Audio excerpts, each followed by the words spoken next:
the first film for me where we've started showing it almost a week prior to the release. Um, and I think that says a lot about the film itself. Um, so yeah, I think it's been extremely overwhelming. It's been an emotional journey.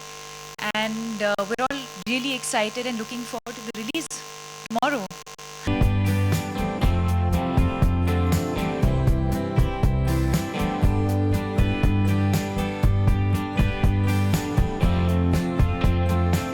I like to keep everything minimal. That's the way my style has always been. Um, so usually I'm not someone who likes to wear too much of everything.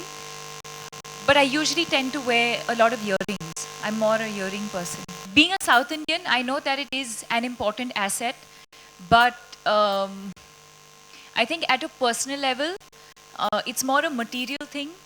Uh, I think my needs are more emotional than material at this point. For example, you know, um, I'd rather be with my family. For me, that is something, spend quality time with my parents, spend an amazing weekend with my sister. For me, that is an investment. Because of the kind of lifestyle that I lead, the fact that when I was 18 or 20, I moved to Mumbai and I live away from them. So these are the things that I value more than the actual tangible thing. Well, it's Piku's world. First of all, Piku is a pet name, is a Bengali, very, very common pet name.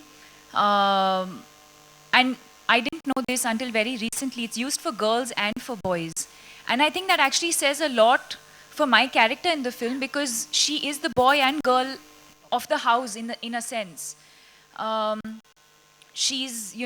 of course she's a daughter, but she's very, very, uh, what do I say? She runs the house. She has to take care of her father. She goes to work in the daytime. She's an architect by profession. So I think the name itself says a lot. And why is it Piku? Because it's Piku's world. It follows her life, her journey, how she tries to multitask, and the various aspects of her life. That's why it's called Piku. I think Rohit's greatest strength and quality, that other than of course his professional and the movies that he makes, I think that is there for all to see. I think is his humility.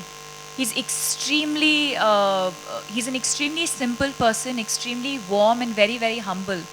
And that's what I remember from that experience.